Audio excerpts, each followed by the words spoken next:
Hello book people, PT here with a comic review. If you've been following my channel for a while, you know I have a strange addiction to oversized hardcover comic book collections, and there's a great new one out that I picked up, and that is the Fade Out by Ed Brubaker, Sean Phillips, and colored by Elizabeth Breitweiser. Breitweiser. This is one of Image's oversized deluxe hardcovers, and it is beautiful. If you can kind of see the size, I'll grab just a trade paperback to compare it to here,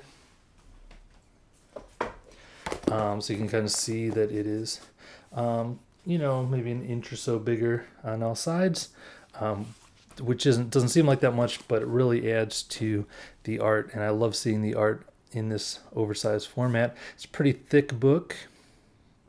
And it's really well put together. Basically, this is the story, if you're unaware, of a Hollywood screenwriter who has come back from World War II. We're in the late 40s, and he is unable to write. And however, he has a friend who's been blacklisted for supposed communist activities, and his friend kind of writes the scripts, and he kind of takes credit for them. So he's got a little like secret thing going on there. Right away in the first issue, he wakes up after a crazy party and finds a star, a Hollywood actress who's a star, dead in the apartment he's in. I think they're actually in her apartment, but he wakes up and finds her dead. No idea what happened, but the studio quickly rules it a suicide. He's not so sure, and the investigation begins. So it's a fun mystery noir style Hollywood story. Let's take a look at the book itself. Here's the cover,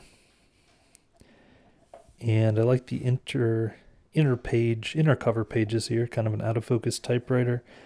Then we get into the cover page, contents, a nice introduction where Ed Brubaker talks about how his uncle was a screenwriter in the golden age of Hollywood, and talks about that, kind of some of the origin for that. This was, I believe, was in the individual issues, the cast of characters. It's kind of a cool thing. And then we get into the book itself. Brubaker and Phillips always do this like 3 tiers of panels, which is pretty cool. And then occasionally, let's see if I can find a panel where it breaks that. It only very occasionally breaks that, and when it does, it's very dramatic. Beautiful artwork. I love it in this oversized format. I'm going to hop ahead to the special features, because there are some great special features in this book. But I will say, I don't think there's any spoilers here, but the book opens great. It's got great binding. You can see everything. There's no gutter loss going on. All right, special features. There are really a lot of special features. It lists them here, but the covers are just beautiful in this oversized format.